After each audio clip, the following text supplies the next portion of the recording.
बिस्मिल्लाहिर्रहमानिर्रहीम। अस्सलामु अलैकुम वरहमतुल्लाह। आप सीख रहे हैं अरबी ज़बान बिल्कुल शुरू से, बिल्कुल आगाज़ से। और ये अरबी ज़बान की बिगिनर्स के लिए तीसरी क्लास है। हम अल्फ़ाबेट सीख रहे थे, लेटर्स सीख रहे थे, जहाँ से शुरुआत होती है। तो मैंने जैसे कि आपको पहले अर्ज कर दिया था, और आप पिछले 2 वीडियोस जो हैं वो प्लेलिस्ट में से देख सकते हैं। अगर आप नए हैं तो बिल्कुल शुरू से देखिए, और ये बहुत आसान होने वाला है इंशाअल्लाह ताला। किसी भी जबान को सीखना बहुत आसान नहीं होता है, जबानें मुश्किल होती है। खासतौर से अरबी जबान ग्रामर के अतबार से भी और तलफ़ुज़ के अतबार से भी एक मुश्किल ज़बान है, लेकिन दुनिया की सबसे अफजल तरीन ज़बान है, बेहतरीन ज़बान है, जिसका आपको अंदाज़ा खुद लग जाएगा इंशाअल्लाह ताला। तो आप शुरू करें, इंशाअल्लाह बहुत आसानी से सीख जाएंगे। बहुत आसान पैराए में सिखाने की कोशिश कर रहा हूँ मैं। तो अब तक हम अल्फ़ाबेट सीख रहे हैं, और मैंने पहले अर्ज किया था कि कुल 28 अल्फ़ाबेट्स हैं, 28 लेटर्स हैं अरबी ज़बान में। जैसे कि ABCD इंग्लिश में है, क ख ग हिंदी में है, ऐसी अरबी ज़बान में अलिफ बा ता सा है। और अब तक हम 28 में से कुल 17 हर्फ सीख चुके हैं, यानी अलिफ बा ता सा जीम हा खा दाल दाल रा जा सीन शीन स्वाद वाद त्वा और वा सीख चुके हैं। अब उसके आगे सीखेंगे। त्वा और जा के बाद आता है आइन और गईन। जैसा कि मैंने पहले आपको अर्ज किया था कि 2 भाइयों की सीरीज चल रही है। 2 हर्फ ऐसे हैं जो सेम है, बस सिर्फ नुक्ते का फर्क है, पॉइंट्स और डॉट का फर्क है, बिंदी का फर्क है। तो अब अगला हर्फ है आइन। इससे आ की आवाज निकलती है। इंग्लिश में आप इसको अदा करेंगे ए के जरिए, अक्सर और बेशतर। ज्यादातर आप ए से अदा करें। जैसे आपको आबिद आइन से है, किसी का नाम आबिद आपने सुना होगा, वो इसी आइन से होता है, हलक से निकलता है। जैसे हा आपने पढ़ा था, जीम के बाद हा, तो वो हा था, उससे ह की आवाज निकलती है, लेकिन वो हलक से निकलता है, हा। ऐसी ये वाला आइन भी एक ही तरह है, लेकिन ये हलक से निकलता है। एक तो अलिफ है, जिससे अ की आवाज निकलती है। अलिफ और आइन में फर्क है कि अलिफ आसानी से निकलता है और आइन को हलक से निकालना है, ताकत लगा करके। तो आबिद किसी का नाम होता है, तो इंग्लिश में तो ए से लिखते हैं आप, लेकिन वो आइन से होता है। जैसे आपको आबिद लिखना है तो आप ABID ऐसे लिखेंगे, लेकिन उसको आप आबिद नहीं पढ़ेंगे। अगर आप अरबी जबान जानते हैं, असल में आबिद है, ये यहाँ पे आइन के रहा है। तो आइन का जो तलफ़ुज़ है इंग्लिश जबान में ए ही है, सिम अलिफ की तरह, लेकिन आप जब बोलेंगे इसको तो हलक से बोलेंगे। तो ये आइन है। इसको कैसे बनाते हैं, आपको पहले शुरू में ऊपर ऐसा मुंह बना देना है, ऐसा आइन। फिर से मैं लिखता हूं, ऐसे बनाएंगे, और फिर बड़ा सा पेड़ राइट साइड पे खोल देंगे, आप लेफ्ट से लाकर राइट पे खोलेंगे। आइन का ही भाई है गईन, सेम आइन की तरह है। जैसे आपने पहले जाना है, तो और ज़ा भी सेम थे, स्वाद और वाद भी सेम थे, बस फर्क नुक्ते का था। ऐसे आइन और गईन भी सेम है, बस फर्क एक नुक्ते का है। इसके मुंह के ऊपर, टोपी के ऊपर आप अगर एक नुक्ता रख देंगे, एक पॉइंट रख देंगे, तो वो गईन बन जाएगा। गईन से ग की आवाज निकलती है। ये भी एक थोड़ा डिफिकल्ट वर्ड है। जैसे हिंदी में ग होता है, बीच में नीचे आप उसकी बिंदियां रख देंगे तो वो ग पढ़ा जाएगा। हम जैसे उर्दू में बोलते हैं गायब हो जाना, एक होता है गायब। गायब गलत है, गायब बोला जाता है कि मेरी चीज गायब हो गई। वो गायब वो गईन से है, इसी ग की आवाज से। तो आइन से आ की आवाज और गईन से ग की आवाज। इंग्लिश में आपको अगर लिखना हो तो GH लिखेंगे गा को अदा करने के लिए। तो आइन और गईन, आइन से आबिद और गईन से गायब, गीबत, गैर। तो ये चीजें। तो अगला जो आपने 2 हर्फ सीखे हैं, आइन और गईन, याद रखें। इसको बनाने का अंदाज ये कि पहले मुंह बनाएंगे आप ऐसे, फिर पेट बना देंगे। आप इसकी मशक कीजिए, आप इसकी प्रैक्टिस कीजिए अपने कॉपी के अंदर, और बहुत इजी होने वाला है इंशाअल्लाह ताला। और नुक्ता रख देंगे तो वो गईन बन जाएगा। अब अगले जो 2 हर्फ हैं, जैसे कि मैंने आपको पहले कहा था कि 2 भाइयों की सीरीज चल रही है, वो गईन पे आके खत्म हो जाती है। मैंने आपसे बताया था कि दाल से सीरीज चल रही 2 भाइयों की। दाल जाल सेम है, सिर्फ नुक्ते का फर्क है। रा जा सेम है, सिर्फ नुक्ते का फर्क है। और सीन शीन में शक्ल एक ही है, सेम है, सिर्फ नुक्ते का फर्क है। स्वाद ज़ाद सेम है, नुक्ते का फर्क है। ता ज़ा भी ऐसे ही है, सिर्फ नुक्ते का फर्क है। आइन गईन भी सेम है, नुक्ते का फर्क है। तो ये 2 भाई की सीरीज चल रही थी, वो अब खत्म हो गई। अब आपको अलग अलग हर्फ दिखेंगे शक्ल के हिसाब से। अब भाइयों की सीरीज खत्म हो चुकी तकरीबन। जैसे कि अब अगला वर्ड है गईन के बाद फा। एफ का जो तलफ़ुज़ होता है वो अरबी में उसके लिए आता है फा। फा कैसे बनाएंगे ये देख लीजिए। जैसे आप बा बनाते हैं ना, तो बा के लिए आप पेट बनाते हैं लंबा, ऐसा मुंह बना करके ऐसा हल्का सा, फिर आप एक लकीर खींचते हैं लेटाकर, फिर ऐसा कर देते हैं, ये बा होता है। आप फिर वहीं पे शुरू में इसके ऐसा गोल दायरा बना दीजिए, ओ बना दीजिए, तो और उस पर एक नुक्ता रख देंगे तो ये फा बन जाएगा। फिर से देख लीजिए, ऐसे पहले आप ये बनाइए, फिर बाकी तरह ऐसे लाके ऐसे कर दीजिए और ऊपर नुक्ता रख दीजिए, ये फा बन गया। इसको बोलते हैं फा। फा से फा की आवाज निकलती है, फा नहीं है। अरबी जबान में फा भी नहीं होता, जैसे चा नहीं होता, रा नहीं होता है, ऐसे वर्ड नहीं है, तो फा भी नहीं है, फा आता है। जैसे आपको बोलना है फवारा, फा से आता है। फतह कर लिया मैंने, फा से आता है। इंग्लिश में इसके लिए जाहिर एफ आता है, और कभी कभार और इंग्लिश में इसके लिए जाहिर एफ आता है, और हिंदी में इसके लिए फा आता है। एफ के लिए इंग्लिश में, फा के लिए इंग्लिश में एफ आता है, और हिंदी में ये आता है फा। तो फा से फा की आवाज निकलती है, आपको जैसे बोलना हो फव्वारा, तो ये याद रखें। इस पे एक नुक्ता होता है, इसका कोई भाई नहीं, ये अलग है, यूनिक है, अकेला है।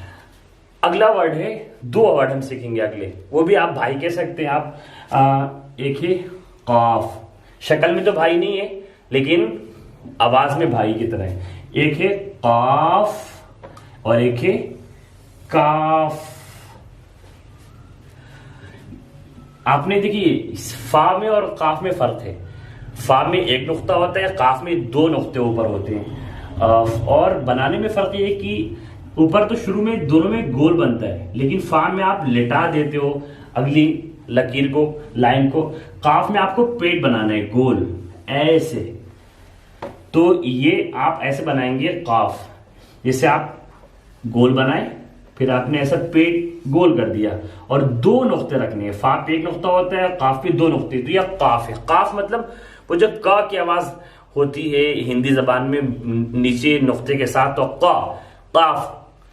क्यू की जो आवाज होती है इंग्लिश में, काफ के कुरान बोलते हैं, कुरान नहीं बोलेंगे, कुरान। थोड़ा थोड़ा भारी निकलता है, थोड़ा मुश्किल है। का ऊपर से हलक के पास, ऊपर जो हमारे मुंह में एक लोथड़ा है गोश्त का, यहां से निकलता है क। तो जहां से गई निकलता है गा, वहीं से आप क निकालिए, क। कुरान, काफ से कुरान, काफ से क़िराअत, काफ से कारी। तो ये तो बड़ा काफ है, इसको बड़ा काफ बोलते हैं क्योंकि ये मुश्किल है, ये भारी निकल रहा है। इसका छोटा भाई है उसके खानदान का, जो शक्ल में तो अलग है लेकिन बोलने में सेम है, ये काफ है, ये का है। हिंदी में जैसे का होता है उसमें आप का पढ़ेंगे, लेकिन आप उस पर नीचे पॉइंट रख दोगे तो वो काफ बन जाएगा।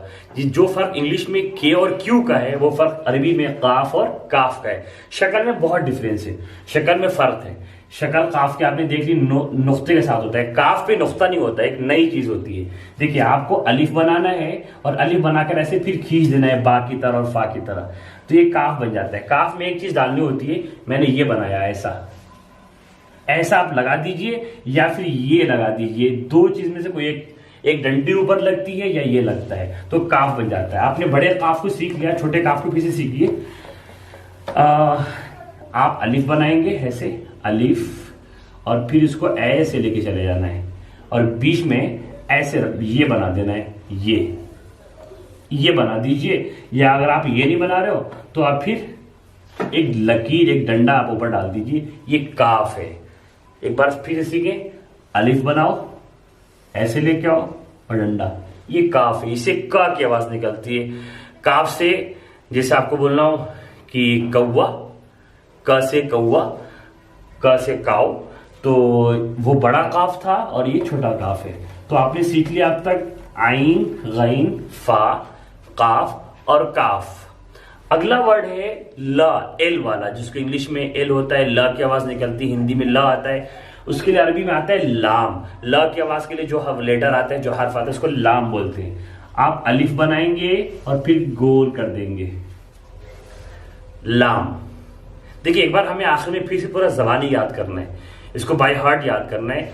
ये लेटर्स अल्फाबेट्स हैं, हर बंदे को जबानी याद होनी चाहिए, अलिफ बा ता सा करके आपको रटना है, इसको आपको इसे याद करना है। शक्ल इसकी बार बार मशक करनी है। शुरू में थोड़ी मेहनत होगी, बाद में जब आप सीख जाओगे, पढ़ना और रीडिंग करना आप सीख जाएंगे, तो फिर इसके बाद जबान सीखना, उसका माना समझना, वर्ड का मीनिंग जानना, इंशाल्लाह बहुत इजी होने वाला है, बहुत आसानी से आप सीखेंगे इंशाल्लाह ताला। तो ये है लाम, अलिफ बनाएंगे लंबा सा, फिर नीचे से मिलाकर ऐसा ऐसा कर देंगे, तो ये है लाम, इससे ला की आवाज निकलती है। एक और चीज मैं उसको बाद में क्लियर करने वाला हूं कि अरबी जबान में एक डिफिकल्टी और है, वो ये कि जब अलग अलग, जैसे आप अभी सीख रहे हो लेटर्स को, तो समझने उसकी शक्ल अलग होती है। जब मिलाकर लिखते हैं मुरक्कब बनाकर तो उसकी शक्ल अलग हो जाती है। मिसाल के तौर पर मैं आपको एक चीज बताऊं कि आपको इंग्लिश में लिखना है बैट, तो आप ABCD याद कर लियो। आप बैट कैसे लिखोगे? BAT, B अलग है, A अलग है, T अलग है। जब आप मिलाकर इसे लिखते हो तो आप स्मॉल लेटर में लिखोगे B, फिर A मिलाकर T। अब इसको स्मॉल लेटर को समझना थोड़ा डिफिकल्ट हो जाता है। जो आपने बच्चे को सिखाया कैपिटल लेटर्स में तो उसकी शक्ल अलग थी, स्मॉल लेटर में आकर उसकी शक्ल अलग हो जाती है। तो ये एक और चीज है। ऐसे अरबी जबान में भी स्मॉल लेटर में आकर मिलाते वक्त उसकी शक्ल अलग हो जाती है। लेकिन आपको पहले ये सीखना है, कैपिटल लेटर्स सीखने, हम अभी कैपिटल लेटर्स सीख रहे हैं जो कि थोड़ा ईजी है। और जब आप ये सीख जाओगे तो इंशाल्लाह आप स्मॉल लेटर भी सीख जाएंगे। तो आप सीख रहे हैं लाम, इससे ल की आवाज निकलती है, लाम, ऐसे गोल बना देना है आपको। लाम से ल की आवाज निकलती है, जिससे लाम से लाइन, लाम से लकीर, तो ये है लाम। अगला वर्ड, अगला हर्फ है, अगला लेटर है मीम। आज हम पूरे कर लेंगे इंशाल्लाह ताला ये क्लास में। मीम से माँ की आवाज निकलती है। इंग्लिश में एम आता है जिसके लिए मोहम्मद, मीम से मोहम्मद, मीम से मेरा। तो इसको कैसे बनाएंगे? आपको ऊपर थोड़ा छोटा सा मुंह बनाना है, ऐसा हल्का सा, फिर ऐसा राइट से लेफ्ट लेकर आना है, फिर नीचे एक अलिफ खींच देना है, मीम बन गया। फिर से सीखे, कॉपी में मशक कीजिए, हल्का सा मुंह बनाइए, ऐसा हल्का सा मुंह, फिर राइट से लेफ्ट लाइए, खींच दीजिए, मीम। इसको मीम बोलते हैं। माँ की आवाज निकलती है इससे, जैसे मुस्लिम मीम से होता है, मोहम्मद मीम से होता है, तो ये है मीम। आपने देखा है इंग्लिश में भी एम और एन ये भाई भाई लगते हैं, बहन बहन लगते हैं, एम और एन साथ में आते हैं। हिंदी में म और ना, ऐसे अरबी में भी मीम और नून साथ में आता है। म और ना की आवाज के लिए दोनों साथ में आते हैं। म के लिए तो मीम आता है, न के लिए नून आता है। बस पेट बना देना है और बीच में नुक्ता रखना है, नुक्ता वाला। ये लास्ट वर्ड हर्फ है जो अरबी जबान के अल्फाबेट्स हैं, लेटर्स हैं, उसमें जो आखिरी लेटर है जिसमें नुक्ता आता है वो नून है। तो इसमें एक नुक्ता आता है, आपको गोल आधा गोला बनाना है, दायरा बनाना है, आधा हाफ सर्कल बनाना है और बीच में आपको पॉइंट रख देना है। ये नून है। नून का मतलब जिससे न की आवाज निकले, मीम नून। आप इनको खानदान के भाई भाई कह सकते हैं। मीम नून, मीम से माँ की, नून से ना की आवाज निकलती है। इससे न से नून से नहीं बोलना हो तो आप नून से बोलोगे। इंग्लिश में एन आता है, नून के लिए इंग्लिश में एन आएगा। तो ये है नून। फिर देखें, ऐसे खींचेंगे और गोल बना देंगे, हाफ सर्कल, और ऊपर बीच में पेट के अंदर या ऊपर आपको नुक्ता रख देना है, पॉइंट रख देना है, तो ये नून बन गया। अब नून के बाद आता है मीम, नून, उसके बाद आता है हा, छोटा वाला हा।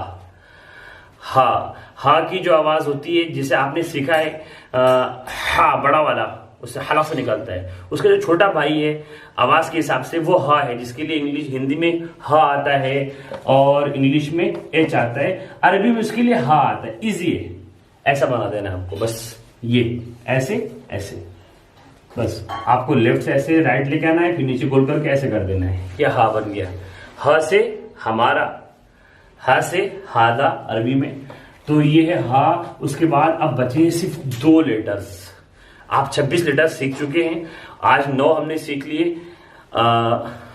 आइन, गैन, फा, काफ, काफ, लाम, मीम, नून, हा। 9 लेटर सीख लिए, 2 बचे हैं और पूरे 28 होने वाले हैं। वो 2 आखिर में क्या है? वो है एक वाव, व की आवाज के लिए, डब्ल्यू और वी की जो आवाज निकलती है, व की आवाज, वेरी, वाइफ, उसको अरबी में उसके लिए आता है वाव। वो कैसे बनाते हैं? आपको बड़ा सा एक गोल बनाना है, फिर ऐसे खींच देना है रा की तरह, दाल की तरह। जैसे आप दाल बनाते हैं ना, दाल कैसे बनाते हैं? आपने ऐसे लिया था, ऐसे ऐसे। तो दाल बनाने के बाद आपको बस यहाँ पे ऐसा गोल कर देना है, ऐसा गोल, तो वो वाव बन जाएगा। तो ऊपर सर्कल, छोटा सा सर्कल होना चाहिए, छोटा सा दायरा होना चाहिए, फिर आप उसको ऐसे खींच दो, ये वाव बन गया। वाह की आवाज निकलती है हिंदी में इसके लिए वा आता है, और इंग्लिश में डब्ल्यू आता है और वी आता है कभी कभी। तो ये वाव है। लास्ट वर्ड जो है वो है या की आवाज वाला, या की आवाज वाला, उसको अरबी में या ही कहते हैं। या आखिरी लास्ट लेटर है ये या। कभी ये नुक्ते के साथ आता है, तो नुक्ता अगर आता है तो नीचे 2 नुक्ते देते हैं। आप याद करो, नुक्ते के साथ याद करो, इसमें 2 नुक्ते आते हैं नीचे, और कभी कभार बिना नुक्ते के भी आता है। मैं बाद में बताऊंगा इस सिलसिले में क्या कायदा है, क्या ग्रामर है। तो ये है या, जो आखिरी वर्ड है, इसके लिए इंग्लिश में वाई आता है और हिंदी में या आता है। तो ये पूरे हो गए हमारे 28 लेटर। आखिरी लेटर है या। एक बार बनाना सीख जाइए, इसको लिखना सीख जाइए।